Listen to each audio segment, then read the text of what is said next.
નમસ્કાર બાળકો, આજે આપણે 8મા ચેપ્ટરના ટોપિક નંબર 8.3.2 પરમાણવીય ત્રિજ્યા અને આયનીય ત્રિજ્યા પર વાત કરવાના છીએ. તો સૌથી પહેલાં આપણે વાત કરીએ પ્રશ્ન નંબર 1. એક જ શ્રેણીના તત્વોમાં પરમાણવીય ત્રિજ્યા સમજાવો. એટલે કેવી રીતે પરમાણવીય ત્રિજ્યામાં ફેરફાર થાય એની વાત આપણે કરવાની છે. તો સામાન્ય રીતે આપણે જાણીએ છીએ એ મુજબ સામાન્ય રીતે શ્રેણી એટલે ડાબેથી જમણે જાય છે, બરાબર. તો સામાન્ય રીતે ડાબેથી જમણે જતા આવર્ત કોષ્ટકમાં ડાબેથી જમણે જતા આવર્ત કોષ્ટકમાં ડાબેથી જમણે જતા પરમાણુ ક્રમાંક એટલે કે ઝેડ વધે છે, બરાબર. ઝેડ વધે છે. આથી ઝેડ એટલે પરમાણુ ક્રમાંક. આથી કહી શકાય કે કેન્દ્રીય વીજભાર એટલે કે પ્રોટોનની સંખ્યા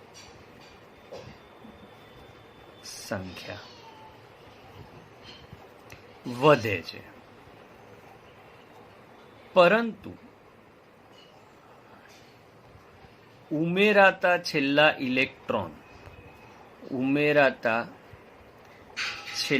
ઇલેક્ટ્રોન એ ડી કક્ષકમાં, કારણ કે ડી વિભાગના તત્વોની વાત છે, ડી કક્ષકમાં ભરાય છે, જે દૂર જતા નથી. કારણ કે જો આપણે પ્રથમ સંક્રાંતિ શ્રેણી કહીએ તો બધા ઇલેક્ટ્રોન 3D માં જ ભરાય, બરાબર. હવે ઝેડ વધે છે, મતલબ કે પરમાણુ ક્રમાંક તમારો વધે છે એટલે વીજભાર વધશે. તો વાત આપણને સમજણ પડી. વીજભાર વધે છે, વળી છેલ્લો ઇલેક્ટ્રોન એ ડી કક્ષકમાં ભરાય છે, દૂર જતી નથી. અને આપણે ધોરણ 11માં શીખી ગયા એ મુજબ કે ડી કક્ષક શિલ્ડિંગ અસરમાં પણ ભાગ આપતી નથી. એટલે શિલ્ડિંગ અસર તેની ખૂબ ઓછી છે. શિલ્ડિંગ અસર શું છે તમે જરા યાદ કરો. શિલ્ડિંગ અસર એટલે પરમાણુના કેન્દ્ર અને બાહ્ય કક્ષાના ઇલેક્ટ્રોનની વચ્ચે ભરાયેલી કક્ષક હાજર હોય, એના કારણે આકર્ષણ બળમાં ઘટાડો થાય, બરાબર. પણ ડી કક્ષક આ શિલ્ડિંગ અસર બહુ દર્શાવતી નથી. ખાલી એસ અને પી કક્ષક જ આ પ્રકારની અસર દર્શાવી શકે છે. શિલ્ડિંગ અસર ઓછી થાય. આથી ચોખ્ખી રીતે જોવામાં આવે તો ચોખ્ખી રીતે પ્રોટોન અને બાહ્ય કક્ષાના ઇલેક્ટ્રોન વચ્ચે આકર્ષણમાં વધારો થાય. આથી પરમાણવીય સાથે સાથે આયનીય ત્રિજ્યામાં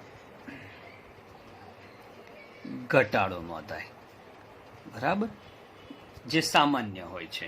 તો આપણે આવું લખી શકીએ કે ડાબેથી, શોર્ટમાં થિયરી કેવી રીતે યાદ રખાય, તો ડાબેથી જમણે જતા ઝેડ વધે છે, સાથે પ્રોટોન વધે છે, ઇલેક્ટ્રોન દૂર જતા નથી, અને ડી કક્ષકમાં શિલ્ડિંગ અસર હોતી નથી.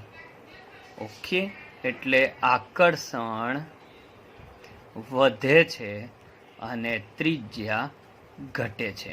આ રીતે તમે પ્રશ્નનો જવાબ પ્રોપરલી લખી શકો. ઓકે, તો પ્રશ્નને ફરીથી સમજી લઈએ. એક જ શ્રેણીમાં તમે ડાબેથી જમણે જાઓ તો પરમાણવીય ત્રિજ્યામાં શું ફરક પડે. ચલો હવે નવો પ્રશ્ન લઈએ. પ્રશ્ન નંબર 2 અને મોસ્ટ આઈએમપી પ્રશ્ન. ડી વિભાગની જુદી જુદી શ્રેણી એટલે 3D, 4D અને 5D અને 6D માં પરમાણુ ત્રિજ્યામાં કેવી રીતનો ફેરફાર થાય છે તે સમજાવો. અથવા આ પ્રશ્ન બીજી રીતે પણ પૂછાઈ શકે. લેન્થેનોઇડ સંકોચન પરિઘટના યોગ્ય ઉદાહરણ આપી સમજાવો. તો સૌથી પહેલા હું આને સમજૂતી આપું છું કે નોર્મલી કેવી રીતે હોય કે એક શ્રેણીમાંથી એની નીચેની બીજી શ્રેણીમાં જાઓ, એટલે પ્રથમ સંક્રાંતિ શ્રેણીમાંથી તમે દ્વિતીય સંક્રાંતિ શ્રેણીમાં જાઓ તો સામાન્ય રીતે જે આપણે જાણીએ છીએ એમ કે ભાઈ ઉપરથી નીચે તમે ગયા એટલે પરમાણુ કદ એટલે કે પરમાણવીય ત્રિજ્યા વધે જ છે, બરાબર. એમાં કોઈ શંકાને સ્થાન હોતું નથી. પ્રથમ સંક્રાંતિ શ્રેણીથી દ્વિતીય સંક્રાંતિ શ્રેણી તરફ જાઓ એટલે પરમાણવીય કદ વધે છે. એટલે પહેલો મુદ્દો આવો આવશે કે પ્રથમ સંક્રાંતિ શ્રેણી એટલે કોના લીધે બાળકો? 3D. પ્રથમ સંક્રાંતિ શ્રેણી ના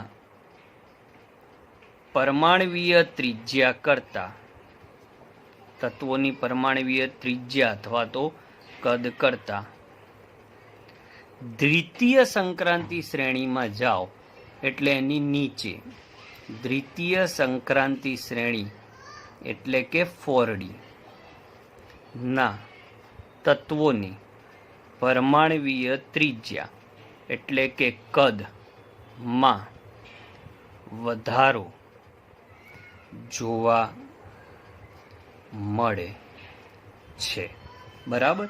એ કેવી રીતે આપણે એને સમજાવી શકીએ? તો એક આલેખની મદદથી હું તમને સમજાવું કે ભાઈ પછી આપણે કમ્પેરિઝન કરીએ. ઓકે, સમજવાની વાત છે. તો અહીંયા આપણે એક આલેખનો ઉપયોગ કરીએ છીએ. તો પરમાણુ ક્રમાંક અને ત્રિજ્યાની વાત કરું તો અહીંયા તમારી આ પોઈન્ટથી આ પોઈન્ટ ઉપર શરૂઆતમાં થોડીક વાર ઘટે અને પછી વધે. આ રીતે એક્ઝેક્ટ આપણે તત્વો લેતા નથી, પણ આમ તમે જતા હશો તો આ રીતનું કંઈક મળશે. ઓકે, આ 3D શ્રેણી થઈ. તો 4D શ્રેણીની ત્રિજ્યા, આ ત્રિજ્યા છે અને આ Z છે. તો 4D શ્રેણીની ત્રિજ્યા એના કરતાં વધારે હશે. આ રીતે સમજવા જેવો પોઈન્ટ છે. ઓકે, તો આટલો ગેપ છે આ 4Dની વાત થઈ. ઓકે, પણ હવે બીજો, આ તો ઓબ્વિયસ વસ્તુ છે, જે થવું જોઈએ એ જ થયું છે કે ભાઈ પ્રથમ સંક્રાંતિ શ્રેણીની સરખામણીમાં દ્વિતીય સંક્રાંતિ શ્રેણીના તત્વો માટે પરમાણવીય ત્રિજ્યામાં વધારો જોવા મળે છે. પરંતુ વાત એ છે કે બીજી સંક્રાંતિ શ્રેણીને જ્યારે ત્રીજી સંક્રાંતિ શ્રેણી સાથે જોડું છું ત્યારે તેમના પરમાણવીય કદમાં ખૂબ વધુ વધારો થતો નથી, પરંતુ લગભગ કદ સમાન જણાય છે. શું મુદ્દો આવે? પરંતુ દ્વિતીય સંક્રાંતિ શ્રેણી, શોર્ટમાં લખું છું, દ્વિતીય સંક્રાંતિ શ્રેણીના તત્વો અને તૃતીય સંક્રાંતિ શ્રેણી એટલે કોણ? 5D ના તત્વોના પરમાણવીય કદ એટલે કે ત્રિજ્યા લગભગ સમાન જોવા મળે છે. આવું કેમ થાય છે આપણે સમજવાનું છે. એટલે આ આલેખ આ લગભગ એને ટચોટચ ચાલે છે, બહુ ફરક પડતો નથી. આ 5D નો આલેખ આવ્યો, લગભગ સમાન આવે છે. ઓકે, એટલે આપણે આવું લખી શકીએ કે એક બીજી પેનથી લખું એટલે ખ્યાલ આવે. 3D કરતાં 4Dમાં ત્રિજ્યા ખૂબ વધારે, પણ 4D અને 5Dમાં ત્રિજ્યા લગભગ સમાન, બરાબર. તો આ શેનો પોઈન્ટ લખ્યો મેં? ત્રિજ્યા માટે. ઓકે, આવું કેમ થાય છે એ જ આપણે સમજવાનું છે બાળકો, બરાબર. થોડીક રાહ જોશો તો તમને પ્રોપરલી સમજાવી શકીશ. આનું કારણ હું પાછળ લખું છું. હવે આની પાછળનું કારણ શું કે ભાઈ 3D કરતાં 4D વધારે, પણ 4D અને 5Dમાં ત્રિજ્યા સમાન કેમ થઈ? તો એનું કારણ એ છે કે 3D અને 4Dની સરખામણી કરતી વખતે F કક્ષક નડતરરૂપ નથી, એટલે ક્યાંય વચ્ચે એફ કક્ષક આવતી નથી. પરંતુ આ બહુ અગત્યનો પોઈન્ટ છે, પરંતુ 4D અને 5D ની સરખામણી વખતે 5D પહેલા 4F કક્ષકમાં ઇલેક્ટ્રોન ભરાય છે. આ કઈ શ્રેણીની વાત ચાલી રહી છે ખબર છે? લેન્થેનોઇડ સિરીઝ તમે યાદ કરો, બરાબર? તો તમે બરાબર યાદ કરશો તો 57 થી 71 નંબર સુધી 4F કક્ષક આવે છે, અને ત્યારબાદ 72 થી 5D કક્ષક આવે છે. મતલબ થાય શું બાળકો? 5D માં ઇલેક્ટ્રોન પહોંચે એ પહેલા 4F માં ઇલેક્ટ્રોન 14 જેટલા આવી ગયા હોય છે. એટલે 4F કક્ષકો એ 5D કક્ષકોની પહેલા ભરાઈ જાય છે, બરાબર? અને એના 4F માં ઇલેક્ટ્રોન ભરાવાના કારણે આથી 4F ના ઇલેક્ટ્રોન ભરાવાના કારણે તેના પછી આવતા તત્વો, એટલે 71 પછી આવતા તત્વો, એટલે 71 પછીના તત્વોની પરમાણવીય ત્રિજ્યામાં નિયમિત ઘટાડો જોવા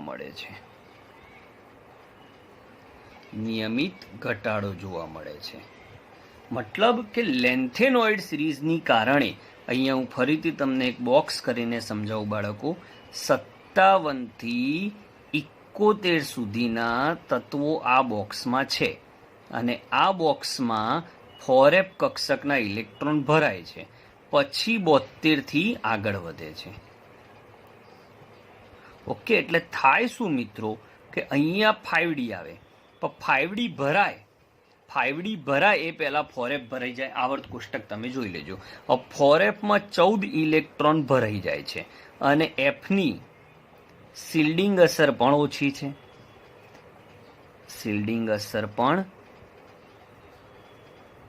ઓછી છે. એટલે થાય શું મિત્રો? તો 4F ની શિલ્ડિંગ અસર ઓછી છે, એમાં 14 ઇલેક્ટ્રોન ભરાય, સાથે સાથે 14 પ્રોટોન પર ભણાય.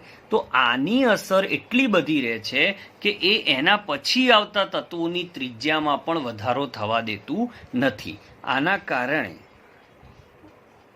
કારણે 72 થી તત્વોની ત્રિજ્યામાં પણ આ અસર, એટલે કે ઘટાડાની અસર જોવા મળે છે. 4F કક્ષક આવવાના કારણે 4F માં 14 ઇલેક્ટ્રોન જતા રહ્યા, 14 ઇલેક્ટ્રોન અહીંયા ભરાયા, પછી 5D માં ગયા. જ્યારે 4D માં આવું કંઈ નથી, કારણ કે 4D ની આગળ 3F છે જ નહીં. એટલે 5D ની આગળ 4F હોવાથી આ ભરાય, પછી આમાં ઇલેક્ટ્રોન જાય. એટલે આમાં 14 ઇલેક્ટ્રોન આવે, તો સાથે સાથે 14 પ્રોટોન એના કેન્દ્રમાં પણ આવે. વળી F કક્ષક દૂર જતી નથી, શિલ્ડિંગ અસર D અને F ની બહુ ઓછી છે. એટલે અહીંયાની 57 થી 71 નંબરના તત્વોમાં તો એની ત્રિજ્યામાં ઘટાડો થાય જ છે, પણ એની અસર હજી ચાલુ રહે છે. એટલે આના પછીની ત્રિજ્યામાં પણ ઘટાડો જોવા મળે છે. આ ઘટનાને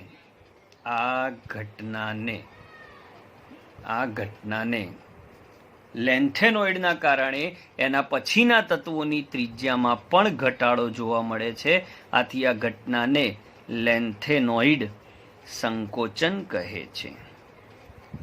આ ઘટનાને લેન્થેનોઇડ સંકોચન કહેવાય છે. એટલે હવે તમે ઉપર 4D છે એવું વિચારો અને નીચે 5D છે એવું વિચારો, તો આમથી આમ જતા વધવી જોઈએ, પણ આના લીધે આ ઘટે છે. એટલે આની નાની વચ્ચે બહુ તફાવત જોવા મળતો નથી. બરાબર. એટલે ખરેખર તમે 3D થી 4D જાઓ તો ત્રિજ્યામાં વધારો થવો જોઈએ, એ થાય છે, પરંતુ 4D થી જ્યારે 5D જાઓ ત્યારે F કક્ષક વચ્ચે આવી જાય છે, જેના કારણે તેની ત્રિજ્યામાં જે વધારો 3D માંથી 4D માં થતો હોવો જોઈએ થાય છે, એટલો 4D થી 5D માં થતો નથી. આથી 3D અને તમને સમજણ પડે દરેક મુદ્દા લખું છું. 3D અને 4D ના તત્વોની ત્રિજ્યામાં જે તફાવત છે તેટલો તફાવત, એમ તફાવત જ ના કહી શકાય, લગભગ સમાન 4D અને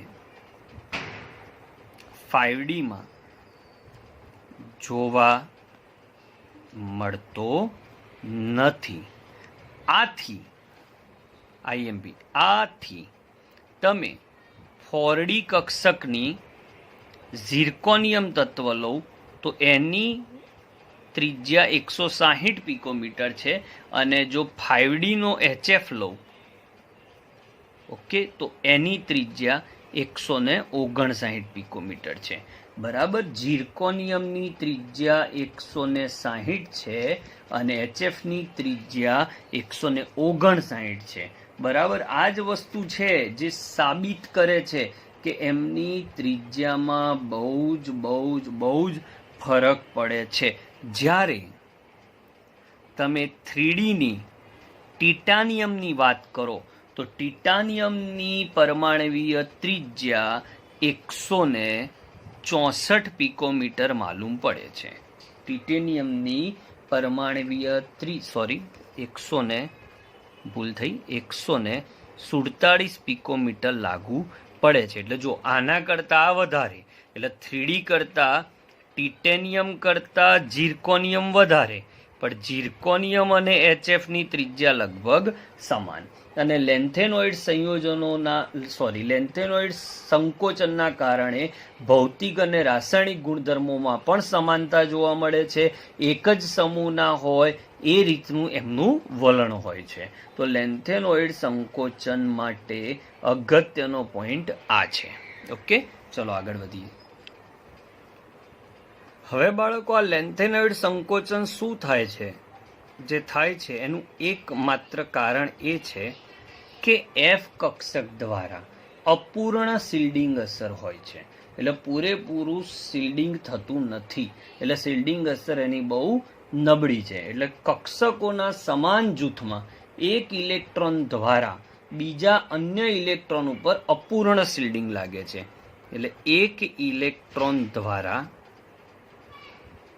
બીજા અન્ય ઇલેક્ટ્રોન, એટલે બીજી કક્ષાના અન્ય ઇલેક્ટ્રોન પર અપૂર્ણ શિલ્ડિંગ લાગે છે. અપૂર્ણ એટલે શિલ્ડિંગ અસર ઓછી છે, શિલ્ડિંગ હોય છે.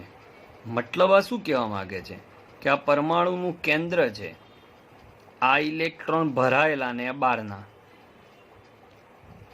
આ ભરાયેલી કક્ષા, તો ભરાયેલી કક્ષાના કારણે જ શિલ્ડિંગ હોય સમાન જૂથના. એટલે તમને 4D આપે ને 4F આપે, તો 4D ના ઇલેક્ટ્રોન દ્વારા થતું શિલ્ડિંગ અને 4F ના ઇલેક્ટ્રોન દ્વારા અન્ય ઇલેક્ટ્રોન ઉપર થતું શિલ્ડિંગ ની અસર જુદી જુદી હોય છે. કારણ કે D અને F એ શિલ્ડિંગ બહુ ઓછું કરે છે. એવું જોવામાં આવ્યું છે કે અન્ય ઇલેક્ટ્રોન દ્વારા, એટલે બહારના અન્ય ઇલેક્ટ્રોન દ્વારા કોના 4F ઇલેક્ટ્રોન, અન્ય ઇલેક્ટ્રોન દ્વારા, બરાબર, અન્ય ઇલેક્ટ્રોન દ્વારા એક 4F ઇલેક્ટ્રોનનું શિલ્ડિંગ, ઇલેક્ટ્રોનની શિલ્ડિંગ અસર એ અન્ય ઇલેક્ટ્રોન દ્વારા, એટલે આ બારની વાત છે, દ્વારા એ જ નંબરની, એટલે 4 નંબર છે ને, એટલે જૂથ એની જ વાત છે. બરાબર. 4D ના ઇલેક્ટ્રોનની શિલ્ડિંગ અસર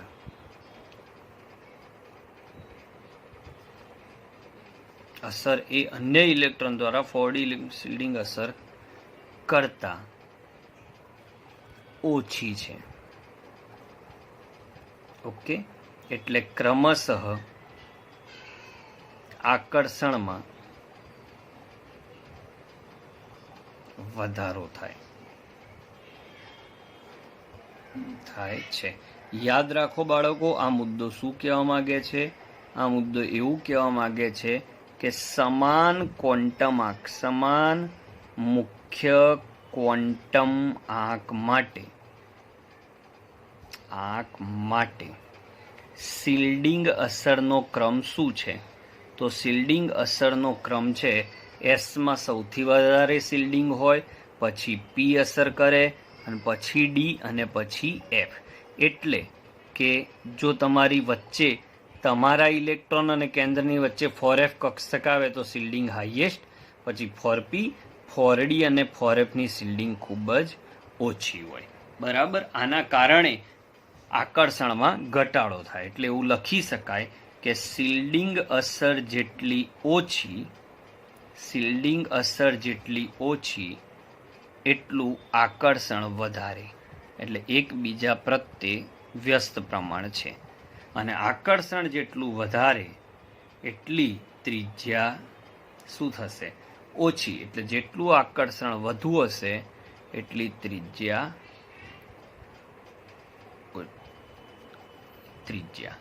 ઓકે, તો આ રીતે તમે એને શિલ્ડિંગ અસર સમજાવી શકો છો. અને ધાત્વીય ત્રિજ્યાના ઘનતાની વાત કરવામાં આવે તો ઘનતા, ખાલી આ તો વાત છે, લખવું હોય તો લખી શકાય કે ઘનતા એટલે શું? ઘનતાનો MCQ પૂછાય તો ઘનતા બરાબર દળ ભાગ્યા કદ થાય. બરાબર. તો ત્રિજ્યામાં ઘટાડો થાય છે. બરાબર. એટલે કદ, ત્રિજ્યામાં ઘટાડો નોંધાય છે. ઓકે, એટલે છેદ નાનો થાય છે. વળી ડાબેથી જમણે જતા દળમાં વધારો થાય, એટલે અંશ વધે છે અને છેદ ઘટે છે. એટલે ત્રિજ્યામાં થોડુંક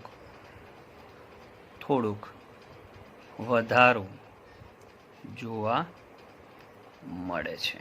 આ સાથે તમારો 8.3.2 અહીંયા પૂરું થાય છે. કોયડા નંબર 8.2 અને 8.2 અને 8 લખાણ સંબંધી કરવાના નથી. આ સિલેબસ પૂરતા નથી કરવાના.